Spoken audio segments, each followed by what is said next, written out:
Sawadika, thank you for joining us for the midday edition of NBT World Brief on NBT and NBT World. You're with me, Sandra Han Utsaha. His Majesty King Mama X and Her Majesty the Queen presided over the Buddhist funeral rites for Her Majesty Queen SIRIKIT, the Queen Mother. Last evening at 7:14 p.m., Their Majesties drove from Amponsatan Throne Hall at Dusit Palace to Dusit Mahaprasad Throne Hall of the Grand Palace to perform the royal merit-making ceremony for the Queen Mother's funeral. Upon arrival, the King paid respects at the Queen Mother's bier, lighting incense and candles, and offered a two-tiered golden tray before the Buddha image for her birthday.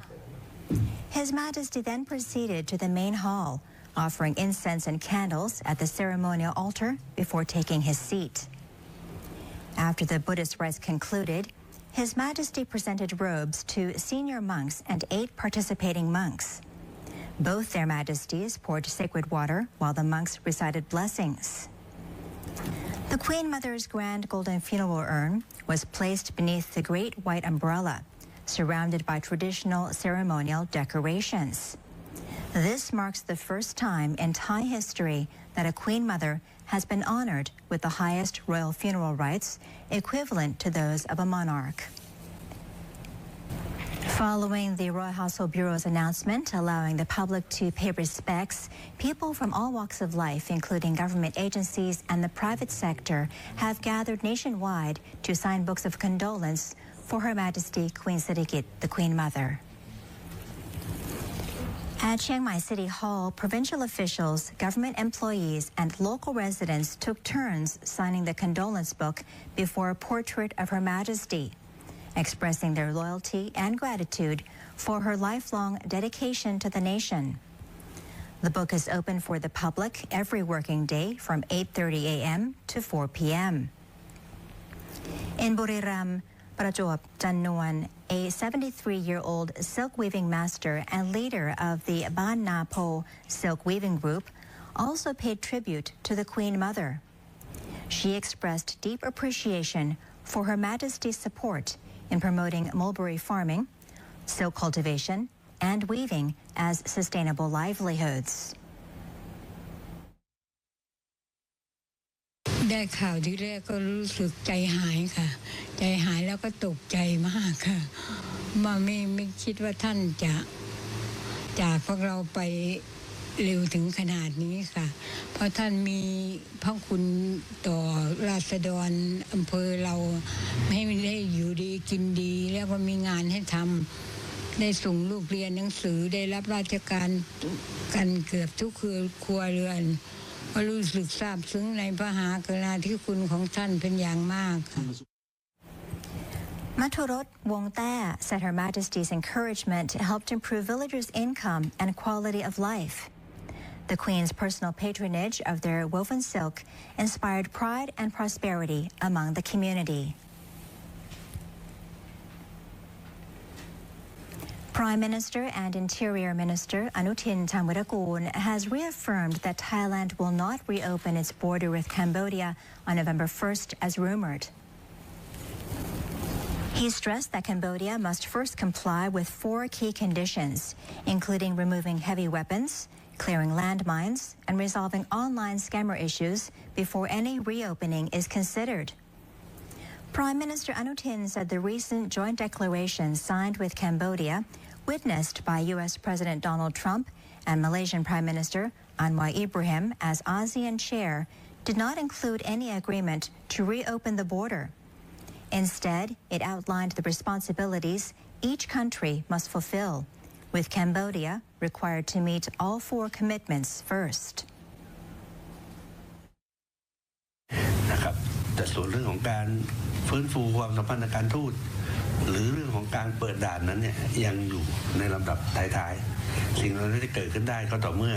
ฝ่ายไทยได้ประเมินแล้วแล้วก็มีความเชื่อมั่นว่าความเป็นภัยของประเทศกัมพูชาต่อความมั่นคงของประเทศไทยเนี่ยมัน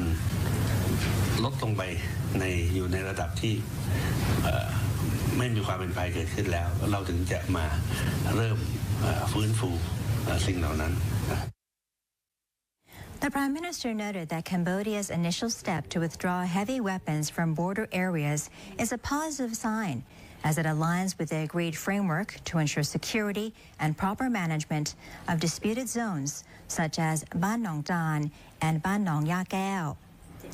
Meanwhile, the 1st Army Region clarified that no orders have been issued to reopen the Ban Khao Din permanent checkpoint in Sa Kaeo province.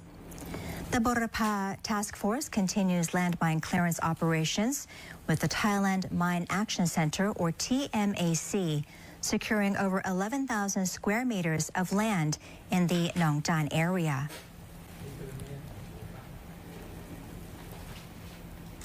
The government spokesperson clarified that Prime Minister and Interior Minister Anutin Chanvirakul did not say that Thailand had intruded into Cambodian territory, but merely made a comparison to illustrate fair border management. Government spokesperson Siripong Angkasakul addressed a misunderstanding regarding the Prime Minister's earlier remarks, noting that there are overlapping areas along the border, some where Cambodia has encroached into Thai territory, and others where Thailand extends into Cambodian land. He explained this in the context of the joint declaration signed between Thailand and Cambodia in Kuala Lumpur on October 26th, which outlines the responsibilities each country must uphold along the border. He clarified that the Prime Minister's reference to Thai territory overlapping into Cambodia was only a comparison made while explaining the fair and balanced approach required for managing disputed border areas under the agreement's 4th point. Siripong emphasized that the Prime Minister was discussing the principle of equitable border administration, not pointing to any specific location or acknowledging any Thai intrusion, and that all resolutions must be based on facts and fairness. The Secretary General of the Thai Council of State, Bakon Ninparapan, has addressed public concerns over the recently signed rare earth MOU between Thailand and the United States, amid fears it could create legal obligations or give the U.S. leverage over Thailand. Bakon emphasized that the Memorandum of Understanding, or MOU, is not legally binding under international law and is not considered a treaty under Thailand's constitution. He explained that the agreement was carefully reviewed in a special cabinet meeting and thoroughly examined by the Foreign Ministry to ensure proper wording and alignment with international relations. เรียบร้อยแล้วครับดูกันละเอียดทางกระทรวงการต่างประเทศก็กรุณาช่วยดูให้ถ้อยคำแล้วก็เราก็ดูกันในแง่ของกฎหมายแล้วก็ในแง่ของความสัมพันธ์ระหว่างประเทศก็ดูกันครบ The MOU is designed as a cooperative framework, allowing both sides to work together on rare earth development while following their respective domestic laws. Bakon noted that the agreement includes reciprocal opportunities and does not obligate either country to act unilaterally. He added that any concerns raised would be taken into account in practice, and the MOU contains provisions for termination if either side chooses.